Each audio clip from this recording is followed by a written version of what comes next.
Hello guys, ઇન્ડોઆઈએસમાં આપ સૌનું સ્વાગત છે. First article India, Iran, Uzbekistan trilateral working group મિટિંગના બારામાં છે. જુઓ, રિસન્ટલી આ ત્રણેય દેશ વચ્ચે એક ટ્રાયલેટરલ વર્કિંગ ગ્રુપની મિટિંગ થઈ છે. મિટિંગ શાના માટે છે? તો જુઓ, ઇન્ડિયા દ્વારા અફઘાનિસ્તાનમાં જે ચાબહાર પોર્ટને ડેવલપ કરવામાં આવ્યું છે, તો આ ચાબહાર પોર્ટનો જોઈન્ટલી ત્રણેય કન્ટ્રી દ્વારા સાથે મળીને એનો યુઝ કરવામાં આવે. કઈ કઈ કન્ટ્રી યાદ રાખજો, મોસ્ટ ઇમ્પોર્ટન્ટ છે જીપીએસસી યુપીએસસી માટે, કે ચાબહાર પોર્ટ ઉપર ટ્રાયલેટરલ વર્કિંગ ગ્રુપની મિટિંગ થઈ. તો આ મિટિંગમાં કયા કયા દેશે ભાગ લીધો હતો? તો ઇન્ડિયા અને ઈરાન તો તમારે જોયા વગર ટીક મારી જ દેવાનું, પણ બીજું તમારે ઉઝબેકિસ્તાનને ધ્યાનમાં રાખવાનું છે. ઉઝબેકિસ્તાને આ મિટિંગમાં પાર્ટિસિપેટ કર્યું હતું. તો આ તમને ખબર પડી ને શાની માટે હતું? તો ચાબહાર પોર્ટનો જોઈન્ટલી યુઝ કરી શકાય, સાથે મળીને સબકા સાથ સબકા વિકાસ હો, તો એની માટે આ જે મિટિંગ છે તો એને હેલ્ડ કરવામાં આવી હતી. And meeting was jointly chair by the secretary ministry of shipping the government of India. યાદ રાખજો, ભારત સરકારની મિનિસ્ટ્રી ઓફ શિપિંગ છે તો એના સેક્રેટરી, સમજી ગયા, તો મિનિસ્ટ્રી ઓફ શિપિંગના સેક્રેટરી. એના સિવાય આપણે ઈરાન અને ઉઝબેકિસ્તાનમાં જોઈએ તો એના રિપ્રેઝેન્ટેટિવ કોણ હતા? તો ઈરાનમાંથી ખાસ કરીને જે ડેપ્યુટી ટ્રાન્સપોર્ટ મિનિસ્ટર છે તો એમને હાજર રહ્યા હતા, અને ઉઝબેકિસ્તાન છે તો એના પણ જે ડેપ્યુટી મિનિસ્ટર ઓફ ટ્રાન્સપોર્ટ છે તો એ હાજર રહ્યા હતા. આપણા કોઈ મિનિસ્ટર નહીં, જસ્ટ ખાલી સેક્રેટરી છે તો એમને આ મિટિંગની અંદર પાર્ટિસિપેટ કર્યું હતું. તો આ પણ તમારે યાદ રાખવાનું છે. During the meeting the participant discuss the joint use of Chabahar port for trade and transit purpose and enhance regional connectivity. જો આ જે મીટિંગ છે તો એમાં કઈ કઈ બાબતો ઉપર ડિસ્કસ કરવામાં આવ્યું છે? તો જો ખાસ કરીને જે રિજનલ કનેક્ટિવિટી છે એમાં પણ મેઇનલી જે સેન્ટ્રલ એશિયા રીજન છે તો એમાં કનેક્ટિવિટી વધારવા માટે ઇન્ડિયા સાથે સેન્ટ્રલ એશિયન રીજનની, હવે આમાં શું છે કે વચમાં પેલું કૂતરું આવી જાય છે. આ આપણને કૂતરું છે ને બધી બાજુ નડી રહ્યું છે.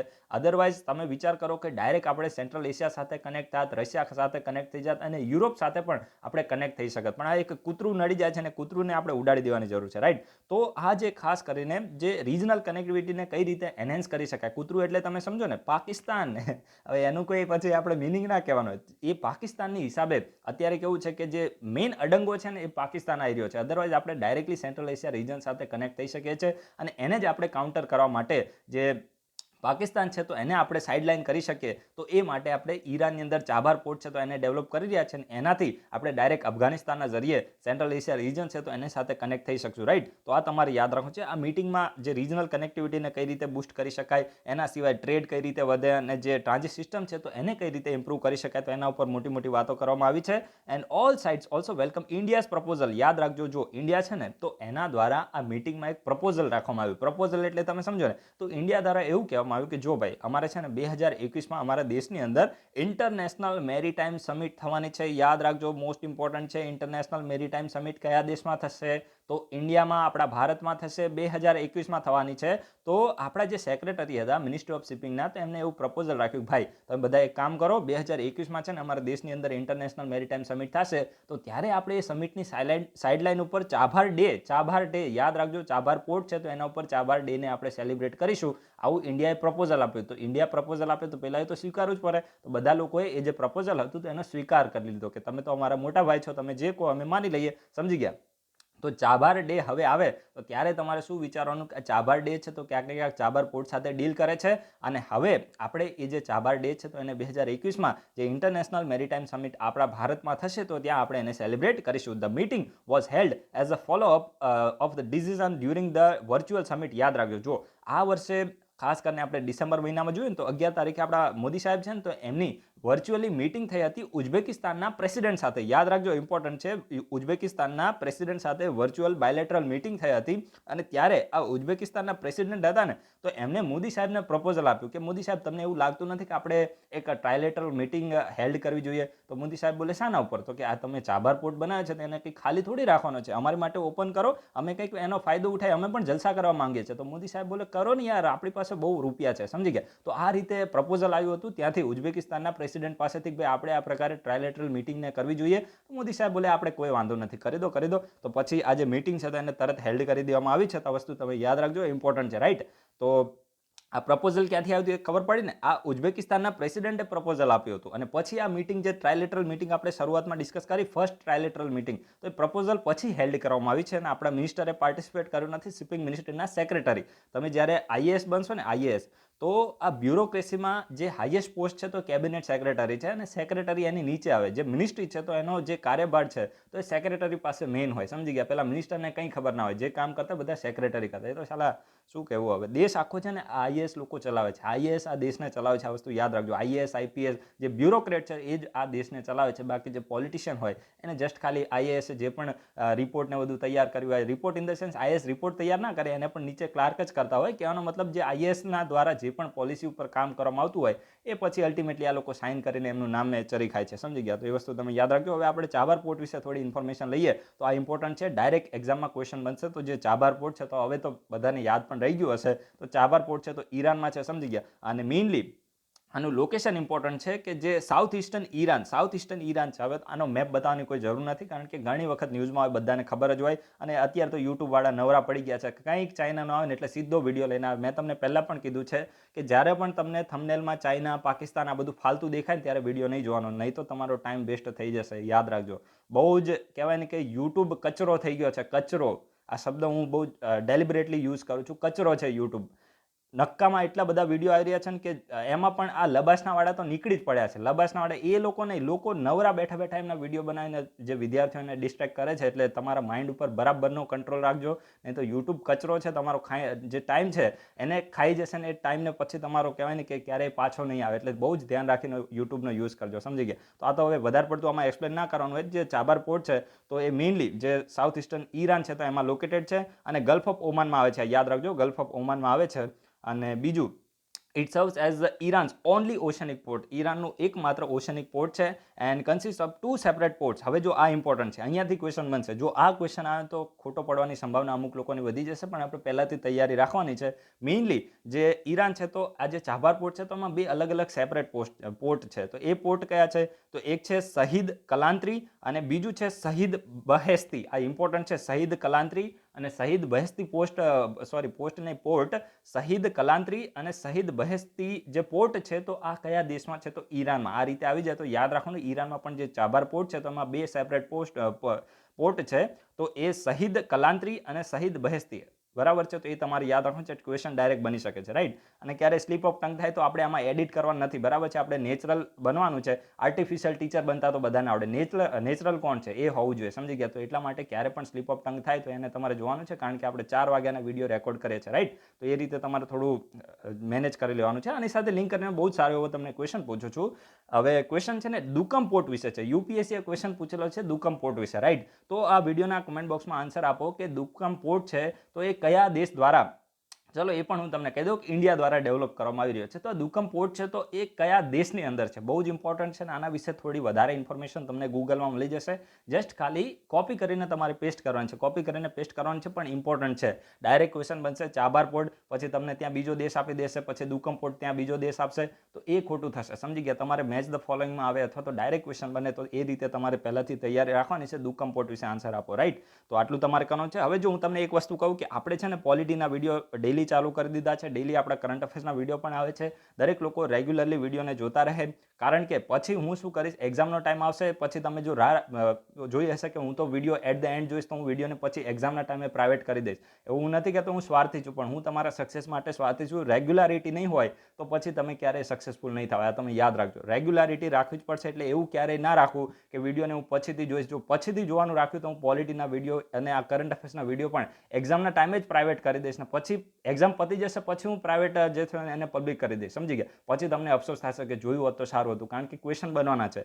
પીઆઈની એક્ઝામમાં ડાયરેક્ટ ક્વેશ્ચન બનશે. આ તમારે લખવું હોય તો લખી લો, હું એ દિવસે સાંજે આન્સર કી લઈને આવીશ, સમજી ગયા. તો એ રીતે તમે રેગ્યુલારિટી રાખજો. અને જે વિડીયો છે તો એને ડેલી જોવાનું રાખજો. અદરવાઇઝ વિડીયો પ્રાઇવેટ થઈ જશે, પછી મેસેજ કરશો તો હું પબ્લિક નહીં કરું. હું તમને ઓપનલી કહું છું, સમજી ગયા. કારણ કે મારે સક્સેસમાં મને ઇન્ટરેસ્ટ છે. આપણે કોઈ બીજું કશું જ જોતું નથી, સમજી ગયા. કારણ કે મને ખબર છે કે જ્યારે અમુક આળસ હોય ને ત્યારે એમ થાય કે આજે નથી જો, આવતીકાલે જોઈશ, આવતીકાલે ને પરમ દિવસે જોઈશ. પછી શું થશે કે તમારે કામ છે તો એનો બેકલોગ વધતો જશે, અને પછી તમે ખુદ જ કહેવાય ને કે તમારાથી થોડું એમ થશે કે હવે મારે વધી ગયો છે વર્કલોડ, સમજી ગયા. તો એ ક્યારેય કરવાનું નથી. રેગ્યુલારિટી રાખો અને ડેલી વિડીયોને જોતા રહો, તો તમને પણ મજા આવશે અને અમને પણ મજા આવશે, રાઈટ. તો ચલો હવે આપણે આગળ નેક્સ્ટ આર્ટિકલ ડિસ્કસ કરીએ. દુકમ પોર્ટ વિશે દરેક લોકો આન્સર આપે. પછી જે નેક્સ્ટ આર્ટિકલ છે તો હિમાલયન શહેરોના બારામાં છે. આ હિમાલયન શહેરો છે ને તો આની અંદર ગાય, ઘેટું અને જે પણ હોય ને આપણે બધું કહીએ એના બધાના લક્ષણ, બકરીના બધાના લક્ષણ આ હિમાલયન શહેરો પાસે છે. તો અત્યારે આપણે એના વિશે ડિસ્કસ કરવાનું છે. આ હિમાલયન શહેરો છે ને તો પહેલી વખત જે હિમાલયનું જે કોલ્ડ ડેઝર્ટ એરિયા છે, એટલે કે જે ખાસ કરીને જે હિમાચલ પ્રદેશનો એરિયા છે, તો પહેલી વખત કોલ્ડ ડેઝર્ટ રિજનની અંદર હિમાલયમાં જોવા મળ્યું છે હિમાલયન શહેરો. સમજી ગયા? તો જો આમ તો હિમાલયની અંદર જોવા મળે જ છે, એવું નથી કે નથી જોવા મળતું, પણ કોલ્ડ ડેઝર્ટની વાત છે. સમજી ગયા? જે ઠંડો રણ પ્રદેશ હોય, જે લાહોલ સ્પીતિ જે વેલી છે ને એની વાત છે, તો ત્યાં પહેલી વખત જોવા મળ્યું છે. તે આપણી માટે ઇમ્પોર્ટન્ટ નથી. આપણી માટે આના જે ફિઝિકલ ફીચર અને એના સિવાય IUCN status, wildlife protection act, sites, આના વિશે ક્વેશ્ચન બનશે, રાઈટ? તો આપણે એના વિશે ઇન્ફોર્મેશન લઈએ. Animal was spotted near the Hurling village in Spiti. આ વિલેજથી આપણે કોઈ લેવા દેવા નથી. સ્પીતિ જે હિમાચલ પ્રદેશ છે તો એમાં જોવા મળ્યું છે. હવે જો આ ઇમ્પોર્ટન્ટ છે. Himalayan serow resembles the cross between the goat, donkey, cow and pig. હવે જો આમાં છે ને બધાના લક્ષણો તમને આની બોડીમાં જોવા મળશે. આમાં તમને છે ને બકરી હોય ને, બકરી, તો એના ફિઝિકલ ફીચર પણ જોવા મળશે. પછી ગધેડો, એના સિવાય જે કાવ એટલે કે ગાય હોય, અને પીગ એટલે કે ભૂંડ અથવા તો સુઅર આપણે કહીએ, તો બધાના જે લક્ષણો છે તો એ આને બોડીમાં જોવા મળે છે.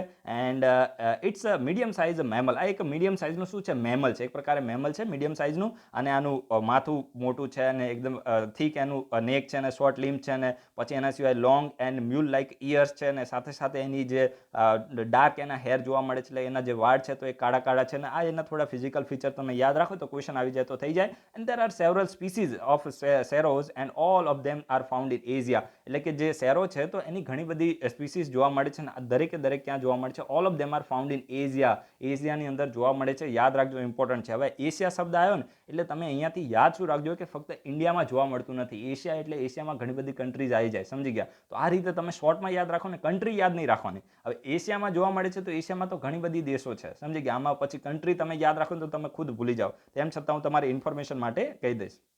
હવે જો Himalayan serow are typically found at altitude of 2000 to 4000 metre. એટલે કે જે હિમાલયન શહેરો છે તો એ ટિપિકલી જનરલી આપણે જોઈએ તો 2000 મીટરથી લઈને 4000 મીટરની ઊંચાઈ ઉપર જોવા મળે છે. And they are known to be found in eastern, central and western Himalaya. Important છે. જો જનરલી આ જે હિમાલયન શહેરો છે ને તો ઈસ્ટર્ન, સેન્ટ્રલ અને વેસ્ટર્ન હિમાલયન રીજન છે તો એની અંદર જોવા મળે છે, but not in trans Himalayan region. Trans Himalayan રીજનની અંદર જોવા મળતા નથી. જીઓગ્રાફીમાં તમે બધી સ્ટડી કરી હશે તો જો ઈસ્ટર્ન, સેન્ટ્રલ અને જે વેસ્ટર્ન હિમાલય છે તો એમાં જોવા મળે છે. ટ્રાન્સ હિમાલયમાં જોવા મળતા નથી. And Himalayan serow R હર્બીવોરસ. આ ઇમ્પોર્ટન્ટ છે, મોસ્ટ ઇમ્પોર્ટન્ટ છે. તમને આપી દે કે હિમાલયન શહેરો આર કાર્નિવોરસ. સમજી ગયા? તો એનો મતલબ શું થાય કે પ્રાણીઓનો શિકાર કરીને ખાય છે, તો એવું નથી. આ હર્બીવોરસ છે. આ શું ખાય છે? તો જે વનસ્પતિ છે તો એનો આ એક ખોરાક તરીકે યુઝ કરે છે. સમજી ગયા? ઘાસ ને આ બધું ખાય છે. તો આ વસ્તુ તમે યાદ રાખજો, હર્બીવોર છે, આ કાર્નિવોર નથી, રાઈટ? એન્ડ આયુષ્યન છે. આયુષ્યનમાં તો આમાં હાલ આ કયા લિસ્ટમાં છે? તો જો પ્રીવિયસલી તો નિયર થ્રેટન કેટેગરીમાં હતું, એ તમે લખતા નહીં. અત્યારે એટલું લખજો કે આયુષ્યનમાં વલ્નરેબલ કેટેગરીમાં છે. કઈ કેટેગરીમાં છે વલ્નરેબલ? આનું ગુજરાતી તમે જોઈ લેજો. પણ જીપીએસસીમાં મારા ખ્યાલથી વલ્નરેબલ ડીવાયએસઓના પેપર હોય છે ને, ડીવાયએસઓ, એસટીઆઈ, તો ફક્ત ગુજરાતીમાં આવે છે, એમાં ઇંગ્લિશમાં નથી આવતા, રાઈટ? પણ જે પીઆઈનું ક્લાસ 1 2નું પેપર એ મેઇનલી ઇંગ્લિશમાં પણ આવે છે, ને એના હિસાબથી થાય છે શું કે તમને ત્યાં ફાયદો થાય છે. પણ આ ડીવાયએસઓમાં બી મારા ખ્યાલથી જીપીએસસી વલ્નરેબલના આવા શબ્દો યુઝ કરતી હશે, કારણ કે આનું ગુજરાતી બહુ જ અટપટું થાય. તો તમારે યાદ રાખવાનું છે કે આયુષ્યન છે તો એમાં વલ્નરેબલ કેટેગરીમાં આવે છે. કોણ? તો હિમાલયન, ખાસ કરીને હિમાલયન શહેરો, right? And it is listed under the schedule 1 of the wild life protection act 1972. 1972નો જે વાઇલ્ડ લાઇફ પ્રોટેક્શન એક્ટ છે તો એના શેડ્યુલ 1માં છે, એટલે કે હાઈ લેવલનું પ્રોટેક્શન છે. હવે જો હું તમને અહીંયા જે પણ ક્વેશ્ચનો પૂછું છું ને એ ડાયરેક્ટ તમને યુપીએસસીની તૈયારી થાય છે. યસ્ટરડે મેં તમને જે વાઇલ્ડ લાઇફ પ્રોટેક્શન એક્ટના શેડ્યુલ પૂછ્યા ને, આ તમે કોઈ જીપીએસસીનો વિદ્યાર્થી એને પૂછો તો એ ના કહી શકે. અને તમે કોઈ પણ ઇન્સ્ટિટ્યૂટમાં જતા રહો, ત્યાં આ બધું સ્ટડી કરાવતા જ નથી. એ લોકો ખાલી જસ્ટ બિઝનેસ કરે છે, રાઈટ? હું તમને ઓપનલી કહું છું. પણ ઇન્ડોઆઈએસના વિડીયોને જો તમે ફોલો કરશો તો અહીંયા હું એકદમ લો લેવલના કરંટ અફેર્સ ક્યારે લાવતો જ નથી, કારણ કે મેં પેલી લિબર્ટી, એલજી કે આ બધું જોયેલું છે. વર્લ્ડ ઇન બોક્સ ને બધું આવે છે, છોકરાઓ સાથે મજાક થાય છે. હું તમને સાચું કહું છું, એ તમે જુઓ એટલી બકવાસ આવે છે ને. બકવાસ એટલે યાર એટલા ફેક્ચ્યુઅલ ડેટા કોઈ દિવસ યાદ ના રહે. તમારે લખવું હોય તો લખી લેજો, કોઈ દિવસ તમને વર્લ્ડ ઇન બોક્સ કે યુવા કે લિબર્ટી કે આ બધું કશું જ યાદ ના રહે. એટલું ફાલતુ ડેટા આપેલો. અને હું એવું નથી કહેતો કે ઇન્ડોઆઈએસ બેસ્ટ છે, એનાથી આપણે કોઈ લેવા દેવા પણ નથી. ક્વેશ્ચન આવશે એટલે ખબર પડી જશે. પણ કહેવાનો મતલબ એ છે કે આટલું યાદ ના રહે. એમાં એક લાઇનની અંદર ફેક્ટ આપ્યા હોય છે, ભાઈ કોઈને યાદ ના રહે. આ માઇન્ડની કેટલીક લિમિટેશન હોય ને, લિમિટેશનને આ લોકો નથી સમજતા. અને છોકરાઓ શું કરે, ગાંડાની જેમ, ગાંડા એટલે છોકરાઓનો કોઈ વાંક નથી, એટલે એ લોકોને દિલથી એટલી મહેનત કરતા છે, ગાંડાની જેમ મહેનત કરતા છે, રાઈટ, કે દરેક વસ્તુ ગોખતા હોય છે, એમાંથી નોટ્સ બનાવતા છે. ભાઈ ક્વેશ્ચન બને જ નહીં આમાંથી. આ જીપીએસસી છે, સમજી ગયા, લેવલ ચેન્જ થયું. આ કોઈ પેલી ક્લાસ 3 લેવલની એક્ઝામ નથી આવતી, સમજી ગયા, કે ભાઈ કોઈ સચિવાલયની એક્ઝામ નથી કે આટલા ફેક્ટ તમે પ્રેઝન્ટ કરો છો. તો એ રીતે તમે માની લો કે કોઈ બુકને તૈયાર કરતા હોય, અથવા તો તમે કોઈ કરંટ અફેર્સની ઇન્ડોએસ સિવાય બીજી કોઈ મેગેઝિન ફોલો કરતા હોય, તો એમાં બહુ ખુદને કન્ફાઇન રાખો, ખુદની લિમિટેશનને જાણો કે મને આમાંથી કેટલું યાદ રહેશે. હું તમને ઓપનલી કહી દેતો હોઉં છું કે ભાઈ મને આમાંથી આ વસ્તુ યાદ નહીં રહે, તો આપણે એને ડિસ્કસ કરતા પણ નથી, કારણ કે યાર જેમાંથી ક્વેશ્ચન બનતો નથી અને તમે કેમ યાદ કરો છો, સમજી ગયા. તો આ વસ્તુ તમે યાદ રાખજો. એક્ઝામના પોઈન્ટ ઓફ વ્યૂ દરેક વસ્તુ ઇમ્પોર્ટન્ટ હોય છે, અને પણ એમાંથી તમારે આઈડેન્ટિફાય કરવું પડે છે કે આમાંથી ક્યાંથી ક્વેશ્ચન બને, રાઈટ. એના પછી આપણે જે નેક્સ્ટ આર્ટિકલ જોઈએ તો એ મેઇનલી યુનાઇટેડ સ્ટેટ અને ટર્કીના બારામાં છે. તો જો યુએસએ શું કર્યું છે, હવે ટર્કી ઉપર સેન્ક્શન એટલે કે પ્રતિબંધો લગાવી દીધા છે. શા માટે? તો આ ભાઈ વધારે પડતો આને તો આ જ કરવું જોઈએ. જે અર્દોગન છે, તો એને શું કર્યું હતું કે જે રશિયા છે, રશિયા એની પાસેથી S-400 ડિફેન્સ જે મિસાઇલ ડિફેન્સ સિસ્ટમ છે, તો એને પરચેસ કરી હતી. હવે જો 2017માં છે ને, જે યુએસની સેનેટ છે, તો એના દ્વારા યુએસની કોંગ્રેસ દ્વારા એક એક્ટ પસાર કરવામાં આવ્યો, કાટસા, કાઉન્ટરિંગ અમેરિકાઝ એડવર્સરીઝ થ્રુ સેન્ક્શન એક્ટ. યાદ રાખજો, ઇમ્પોર્ટન્ટ છે, કાઉન્ટરિંગ અમેરિકાઝ એડવર્સરીઝ થ્રુ સેન્ક્શન એક્ટ. હવે મેઇનલી આમાં કરવામાં શું આવ્યું કે રશિયા, એના સિવાય નોર્થ કોરિયા અને ઈરાન, આ ત્રણેય દેશ પાસે કોઈ પણ કન્ટ્રી ડિફેન્સ ડીલ કરશે કે એમની પાસે હથિયારો ખરીદશે કે વેચશે, તો આ કન્ટ્રી ઉપર શું કરી દેવામાં આવશે, સેન્ક્શન, પ્રતિબંધો લગાવી દેવામાં આવશે, સમજી ગયા. આવો એક્ટ અમેરિકાની કોંગ્રેસ દ્વારા પસાર કરવામાં આવ્યો હતો, અને યુએસના પ્રેસિડેન્ટ દ્વારા એના ઉપર સાઇન કરી દેવામાં આવ્યું, સમજી ગયા. તો આ વસ્તુ યાદ રાખજો ને. એટલા માટે હવે તમે જુઓ કે આ ટર્કીએ તો શું કર્યું, તો ટર્કીએ તો રશિયા પાસેથી S-400 missile defence system purchase કરી, અને આપણી ઇન્ડિયા પણ કરવા વાળું છે, ઇન્ડિયા પણ S-400 પરચેસ કરશે. તો ભાઈ એના હિસાબથી થયું શું કે રશિયા પાસેથી ટર્કીએ પરચેસ કર્યું, અને એટલા માટે હવે યુએસએ દ્વારા ટર્કી ઉપર શું લગાવી દેવામાં છે, સેન્ક્શન લગાવી દેવામાં આવે છે કે ભાઈ તમે અમારો આ જે એક્ટ છે, કાઉન્ટરિંગ અમેરિકાઝ એડવર્સરીઝ થ્રુ સેન્ક્શન એક્ટ, કાટસા એક્ટ, તો એના વિરુદ્ધમાં તમે કામ કર્યું છે. જીપીએસસી ક્વેશ્ચન પૂછેલો છે કાટસા એક્ટ વિશે, રાઈટ. તો તમે યાદ રાખજો. હવે જો આ S-400 મિસાઇલ ડિફેન્સ સિસ્ટમ છે, તો આને S-400 ટ્રાયમ્ફ પણ કહેવામાં આવે છે. નાટો કન્ટ્રીઝ છે, North Atlantic Treaty Organization, NATO countries છે, તો આને SA-21 ગ્રોલર તરીકે ઓળખે છે. તો આ S-400 જગ્યાએ તમને SA-21 ગ્રોલર આપે ને તો પણ તમારે યાદ રાખવાનું કે આ S-400 ની જ વાત થાય છે, રાઈટ. અને મેઇનલી આ surface to air missile defence system છે. સરફેસ ટુ એર એટલે તમે સમજો, સરફેસ એટલે જમીન ઉપર, એર એટલે હવામાં, એટલે કે આ જે મિસાઇલ છે, તો એ શું કરે, માની લો કે છે ને, હું તમને એક્ઝામ્પલ આપીને કહું કે ઇન્ડિયા પાસે S-400 ડિફેન્સ સિસ્ટમ છે, અને આ આદિમાનવનો દેશ ચાઇના છે. માની લો કે આ ચાઇના શું કરે છે, અહીંથી કોઈ મિસાઇલ ફાયર કરે છે, તો આપણી જે air force S-400 missile defence system હશે, તો એ શું કરશે, હવામાં જ આ મિસાઇલને અહીંયાથી S-400 છોડીને, માની લો કે આ ચાઇનાની કોઈ મિસાઇલ આવતી હશે, તો એને અહીંયાથી ડિસ્ટ્રોય કરી નાખશે, સમજી ગયા.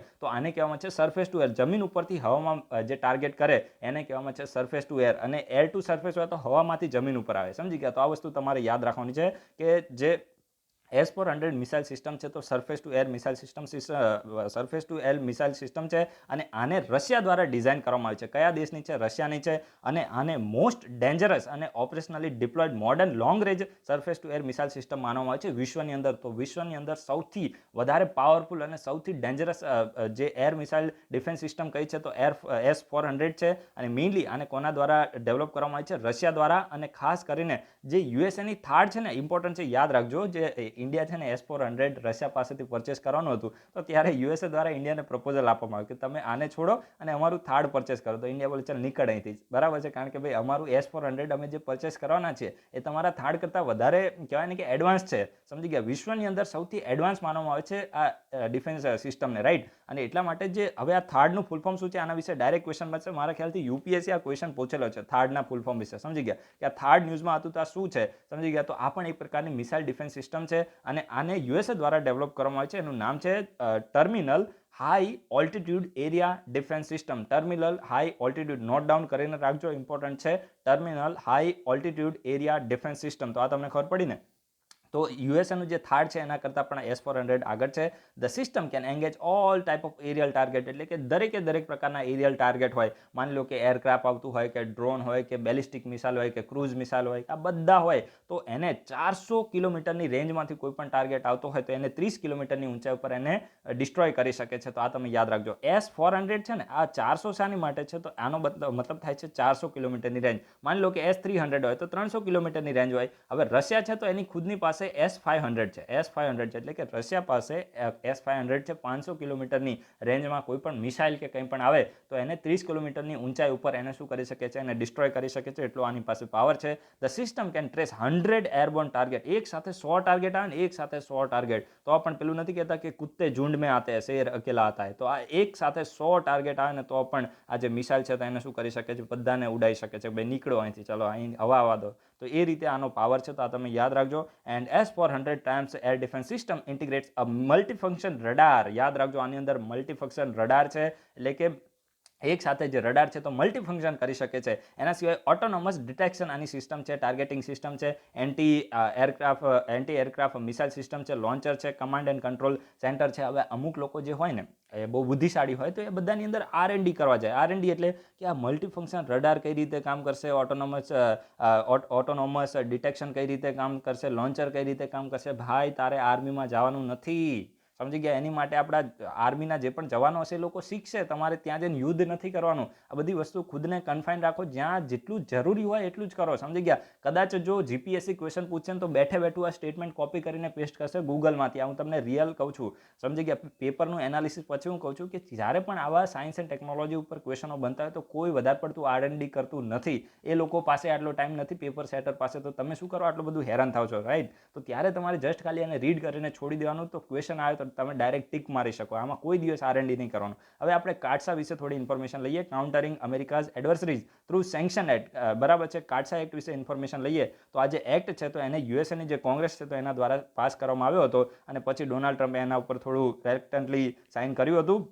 એન્ડ આને 2017માં એને એનેક્ટ કરવામાં આવ્યો. તો ડેટથી આપણે કોઈ લેવા દેવા નથી. અને મેઇનલી આનો મકસદ શું છે, તો જે અમેરિકાના દુશ્મન દેશ છે, કયા કયા, તો ઈરાન છે, રશિયા છે અને નોર્થ કોરિયા. ઈરાન, રશિયા અને નોર્થ કોરિયા. તો આ દુશ્મન દેશને શું કરવું છે, તો એને કાઉન્ટર કરવું છે. હવે જો રશિયા છે તો એ તો કોલ્ડ વોર વાળું દુશ્મન છે, તો આ તમને ખબર હશે, કમ્યુનિસ્ટ. એના સિવાય જે નોર્થ કોરિયા છે તો એ પણ રશિયાથી થોડું અફિલિએટેડ છે, આ પણ કમ્યુનિસ્ટ છે. અને મેઇનલી જે નોર્થ કોરિયા છે તો સાઉથ કોરિયાનું દુશ્મન છે. અને સાઉથ કોરિયા કોનું ફ્રેન્ડ છે, તો યુએસએનું ફ્રેન્ડ છે. અને એના હિસાબથી યુએસએની દુશ્મની રહે છે. એના સિવાય જે આપણે ઈરાન જોઈએ તો ઈરાન છે તો શિયા કન્ટ્રી છે, right?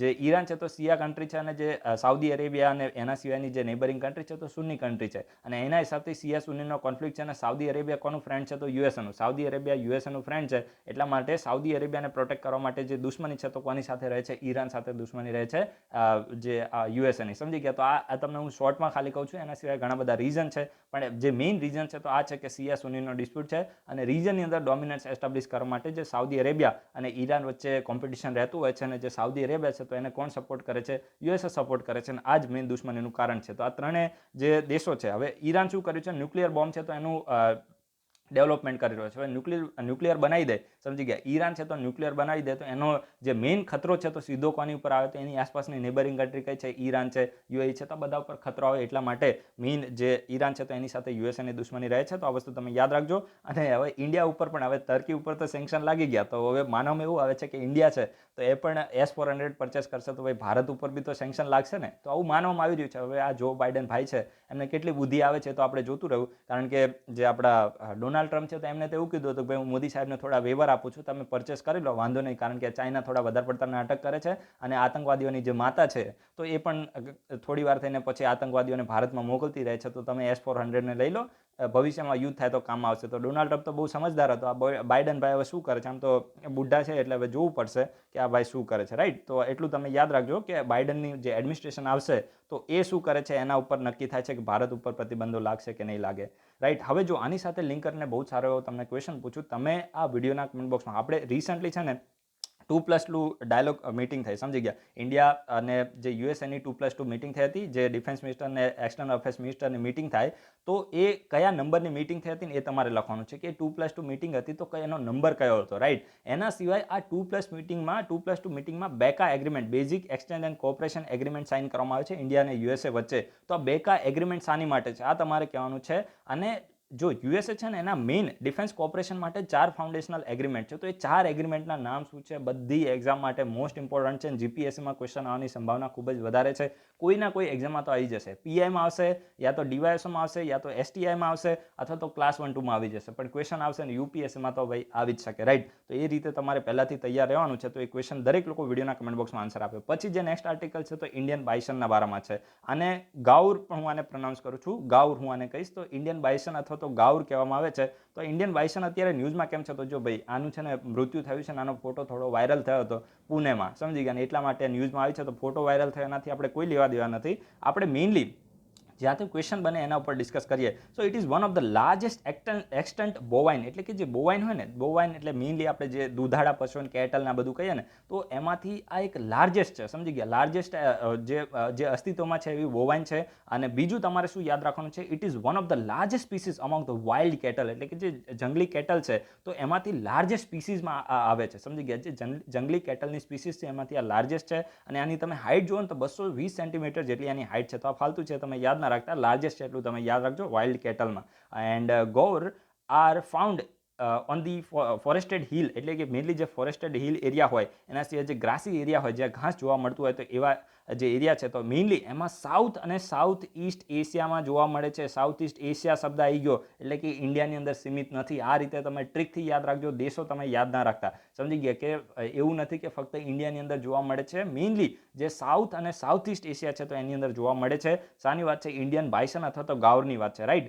And they are found in the India, China, Thailand, Malaysia, Bangladesh, Bhutan અને નેપાલ. ઇમ્પોર્ટન્ટ છે, મોસ્ટ ઇમ્પોર્ટન્ટ છે કે ઇન્ડિયા છે, ચાઇના છે, થાઇલેન્ડ છે, મલેશિયા છે, બાંગ્લાદેશ છે, ભૂટાન અને નેપાલ, તો બધા જે દેશો છે તો એની અંદર ઇન્ડિયન બાયસન અથવા તો ગાઉર જોવા મળે છે.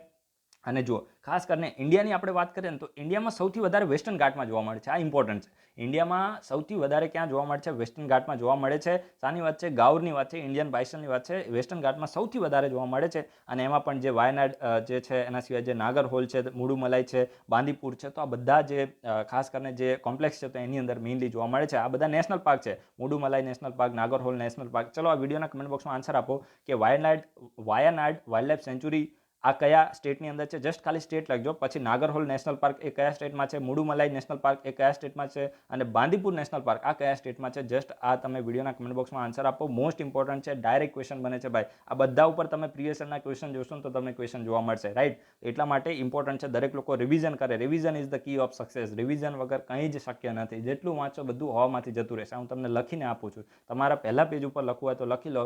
જો રિવિઝન નહીં કરો ને તો જેટલું વાંચ્યા હશો ને બધું ભૂલી જશો. આ ફેક્ટ કહું છું. આપણા માઇન્ડની લિમિટેશન છે. રિવિઝન કન્ટિન્યુઅસલી માઇન્ડને ફીડ કરવું પડે છે તો જ યાદ રહે છે, ભલે આવડતું હોય તોય. બરાબર છે. પોલિટી ગમે તેટલું આવડતું હોય ને, અમુક લોકોને એવું હોય કે હું પોલિટીનો બાદશાહ છું. ભાઈ એવું હોય ને તો એક વખત પ્રિવિયસના પેપર ઉઠાઈને કરી લઉં, અથવા તો ટેસ્ટ સિરીઝ આપી, ખબર પડશે કે પોલિટી શું છે, રાઈટ. તો રિવિઝન કરવું પડે. રિવિઝન વગર કંઈ જ સહેલું નથી, રાઈટ. તો એ વસ્તુ યાદ રાખજો. હવે આ જે ઇન્ડિયન ગૌર છે અથવા તો ઇન્ડિયન બાયસન છે, તો આ કયા સ્ટેટનું સ્ટેટ એનિમલ છે, તો ગોવા અને બિહાર. ગોવા અને બિહાર ઇમ્પોર્ટન્ટ છે, યાદ રાખજો. ગોવા અને બિહારનું સ્ટેટ એનિમલ છે. ગોવા અને બિહારનું સ્ટેટ એનિમલ છે ઇન્ડિયન બાયસન અથવા તો ગૌર. અને જે આયુષ્યન છે તેમાં વલ્નરેબલ કેટેગરીમાં આવે છે. કઈ કેટેગરી? વલ્નરેબલ.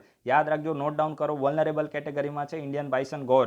એન્ડ જે વાઇલ્ડ પ્રોટેક્શન એક્ટ 1972 છે એના શેડ્યુલ 1માં છે. ફરીથી જો પેલો ક્વેશ્ચન સોલ્વ કર્યો એનો ફાયદો થયો ને. શેડ્યુલ 1 એટલે હાઈ લેવલનું આને પ્રોટેક્શન મળેલું છે, એટલે આ પણ તમને ખબર પડી ગઈ. અને જે સાઇટ્સ છે તો એના એપેન્ડિક્સ 1માં છે. યસ્ટરડે સાઇટ્સ વિશે ક્વેશ્ચન પૂછો, ફાયદો મળ્યો ને? મળે જ તે યાર, કેમ ના મળે? સાઇટ્સના એપેન્ડિક્સ 1માં છે, હાઈ લેવલનું પ્રોટેક્શન છે આને, રાઈટ. તો આ તમે યાદ રાખજો, ઇમ્પોર્ટન્ટ છે. એના પછી જે નેક્સ્ટ આર્ટિકલ છે તો એ ડાક પેના બારામાં છે. ડાક એટલે તમને ખબર પડી જાય ને, ડાક એટલે આપણા પોસ્ટની વાત થાય છે, ટપાલી હોય ને એની. તો ડાક પે શું છે? તો એક પ્રકારે પેમેન્ટ એપ્લિકેશન છે ઇન્ડિયન પોસ્ટ દ્વારા, અને જે ઇન્ડિયા પોસ્ટ પેમેન્ટ બેંક છે તો એના દ્વારા લોન્ચ કરવામાં આવે છે. ડિપાર્ટમેન્ટ ઓફ પોસ્ટ, એના સિવાય ઇન્ડિયા પોસ્ટ પેમેન્ટ બેંક છે, તો બંને દ્વારા સાથે મળીને ડાક પે એક ડિજિટલ પેમેન્ટ એપ્લિકેશન છે તો એને શું કરવામાં આવે છે? લોન્ચ કરવામાં આવી છે. તો જે રીતે તમે જુઓ કે ગૂગલ પે છે, ફોન પે છે, તો આ બધી પેમેન્ટ એપ્લિકેશન છે. તો એવી રીતે હવે ઇન્ડિયન ઇન્ડિયન પોસ્ટ બોલે કે ભાઈ અમે પણ કેમ પાછળ રહીએ, તો એમને પણ ડાક પેને લોન્ચ કર્યું છે. તો એક પ્રકારની ડિજિટલ પેમેન્ટ એપ્લિકેશન છે અને આ યુપીઆઈ બેઝ એપ્લિકેશન છે. યુપીઆઈ એપ્લિકેશન છે, જે યુઝર છે તો એનું યુપીઆઈ આઈડી ક્રિએટ થશે અને મલ્ટિપલ અકાઉન્ટ છે તો એને ક્રિએટ કહેવાય ને કે સાથે સાથે લિંક કરી શકશે. આ ફાલતુ છે, આ તમે યાદ ના રાખતા, રાઈટ.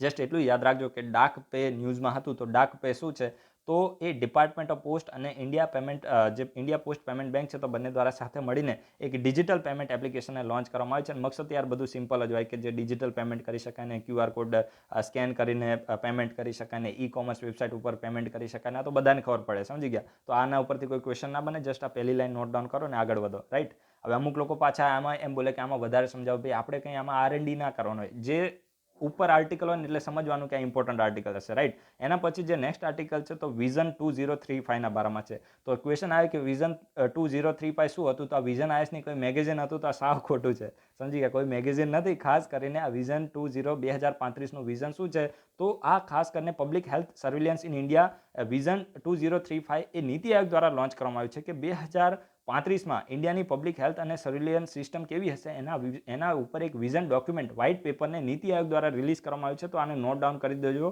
કે public health and surveillance in India ઉપર જે વિઝન ડોક્યુમેન્ટ છે તો કોને રિલીઝ કર્યું છે, નીતિ આયોગે 2035 સુધીનું છે, right. To make India's public health surveillance system more responsive, productive and to enhance the preparedness for action at all level. એટલે કે ઇન્ડિયાની જે હેલ્થ સિસ્ટમ છે, સમજી ગયા, ઇન્ડિયાની જે હેલ્થ સિસ્ટમ છે, હેલ્થ સર્વેલન્સ સિસ્ટમ, તો એને રિસ્પોન્સિવ બનાવી, પ્રોડક્ટિવ બનાવી અને જે પ્રિપેર્ડનેસ છે, માની લો કે અત્યારે COVID-19 જેવો પેન્ડેમિક આવ્યો, તો ભવિષ્યમાં આ પ્રકારના પેન્ડેમિક આવે તેને રિસ્પોન્સ કઈ રીતે કરવા, તો એની માટે પહેલાંથી તૈયાર રાખવા માટે વિઝન ડોક્યુમેન્ટ છે તો હેલ્પફુલ થશે. આમાં મોટી મોટી વાતો કરવામાં આવી છે, મીન્સ માટે ઇમ્પોર્ટન્ટ છે. અત્યારે બધા જે આપણે આ પોઈન્ટ છે તેને ડિસ્કસ નહીં કરી શકાય, તો તમે એ રીતે જો મીન્સ માટે તમારે પ્રિપેરેશન કરવી હોય તો ગૂગલમાં જસ્ટ સર્ચ કરીને તમે જોશો તો તમને મળી જશે, રાઈટ. એના પછી જે નેક્સ્ટ આર્ટિકલ છે તો વિજય દિવસના બારામાં છે. હવે જો દર વર્ષે આપણે 16 ડિસેમ્બરનો દિવસ છે તો એને આપણે વિજય દિવસ તરીકે સેલિબ્રેટ કરીએ છીએ. કોઈ છોકરાનું નામ નથી વિજય, રાઈટ. વિજય દિવસ તરીકે આપણે સેલિબ્રેટ કરીએ છીએ 16 ડિસેમ્બર. અને 1971માં આપણે જે પાકિસ્તાન સાથે વોર થઈ હતી, બરાબર છે, બાંગ્લાદેશનો જન્મ થયો હતો,